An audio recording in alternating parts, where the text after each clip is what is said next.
खिचड़ी तो आपण माने बहुत वेराइटी रो खाइथिबे। आज आमे बनेइबा एकदम हेल्दी एवं टेस्टी मिलेट्स खिचड़ी रो रेसिपी, जहा को फॉक्सटेल मिलेट्स भी कहंती। एही मिलेट्स रे हेल्थ बेनिफिट्स बहुत अछि एवं डायबिटिक पेशेंट मानकर डाइट पई यहा गुडे बहुत हेल्दी ऑप्शन अटे। तेबे चलंतु स्टार्ट करिबा आज रो रेसिपी। कांकू मिलेट्स रो खिचड़ी बनाया पई मु एठारे आधा गिना को मिलेट्स को 3-4 थर पानी रे भल्लो भाबरे धोई करी आधा घंटा पर्यंत पानी रे बतुरी रखिथिली। आपण चाहिए एहा को गोटे घंटा भी बतुरेई रखि परिबे। सबुठु जरूरी पॉइंट मने रखिबे, मिलेट्स रो खिचड़ी बनाया पई आमे मिलेट्स को भल्लो भाबे 3-4 थर पानी रे धोई आधा घंटा किंबा घंटे बतुरेई रखिबा निहाती जरूरी अटे। ता सहित मु एठारे सेम क्वांटिटी रो मिक्स डाली नेइछि। जेउ गिना रे आधा गिना मिलेट्स नेइतली सेम सही गिना रे आधा गिना मिक्स डाली को पानी रे 2-3 थर भल्लो भाबे धोई करी आधा घंटा पई पानी रे बतुरेई रखिथिली। मिक्स डाली आपन को ग्रोसरी शॉप रे इजीली मिल जिवो किंबा आपण एहा को घरे भी तयारी करि परिबे। मु एठारे हरड डाली, गोटा मसूरी डाली एवं चोपा थिबा मुग डाली समान परिमाण रे नेइछि। आपण चाहिले केवल मुग डाली रे भी खिचड़ी को बनेई परिबे एवं डाली रो क्वांटिटी भी आपण निज हिसाब रे कम बेसी करिकि नेई परिबे एवं जेउ डाली आपण को पसंद नाही ताको आपण स्किप भी करि परिबे। खिचड़ी को आउरी अधिका हेल्दी बनाया पे मु एठारे किछि वेजिटेबल्स को काटी करी रेडी करी रखिछि।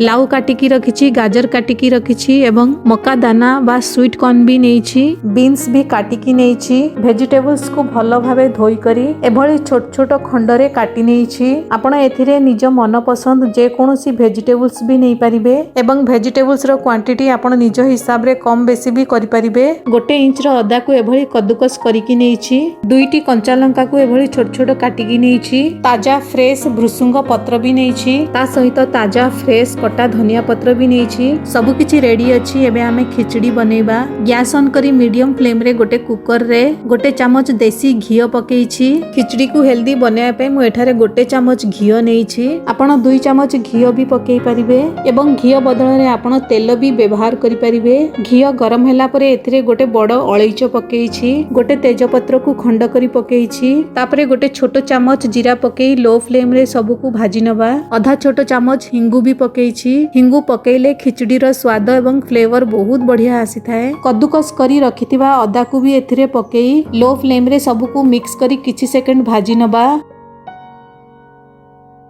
काटिकी रखिथिबा कंचा लंका भी एथिरे पकेइबा, भृसुंग पत्र को भी पकेइबा। सब को एपट सेपट गोळेई लो फ्लेम रे भाजी नबा। तापरे काटी करी रखिथिबा सब वेजिटेबल्स को एथिरे पकेइबा। गाजर पकेइबा, लाउ पकेइबा, स्वीट कॉर्न पकेइबा, कटा होइथिबा बीन्स को पकेई सब को भलो भाबरे मिक्स करी नबा। तापरे एथिरे 2टी मीडियम साइज रो लाल टमाटर को एभली छोट छोट काटी करी एथिरे पकेइछि। 2 बड़ चम्मच फ्रोजन ग्रीन मटर भी एथिरे पकेइछि। आपण फ्रेश मटर छुई भी पकेई परिबे। स्वाद अनुसार लूण भी पकेइबा। गोटे छोट चम्मच धनिया गुंड पकेइछि, आधा छोट चम्मच जीरा गुंड पकेइछि, आधा छोट चम्मच कश्मीरी लाली लंका गुंड पकेइछि। आपण एथिरे राग लाली लंका गुंड भी पकेई परिबे। आपण एथिरे आधा छोट चम्मच गरम मसला भी पकेई परिबे। आपण चाहिए एथिरे धनिया गुंड, जीरा गुंड एवं गरम मसला को भी स्किप करि परिबे। एठारे प्रेशर कुकर छोट पड़ी गेला, सेति पई एही सब को अन्य गोटे बड़ कुकर रे ट्रांसफर करि नेबी। मीडियम फ्लेम रे सब वेजिटेबल्स को एपट सेपट गोळे 3 मिनट पर्यंत भाजी नबा।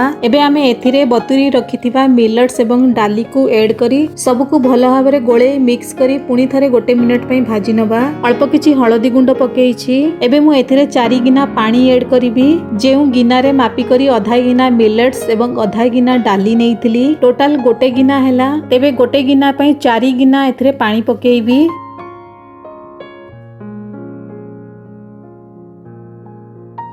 तापरे कुकर रो ढांकुणी देई मीडियम फ्लेम रे 4 ରୁ 5टा सीटी आसीबा पर्यंत सिजेई नबा। 5टा सीटी परे मु एठारे गैस को बंद करी देइछि। तापरे कुकर को भलो भाबे ठंडा करि सारिबा परे कुकर रो ढांकुणी को काढी नेइछि।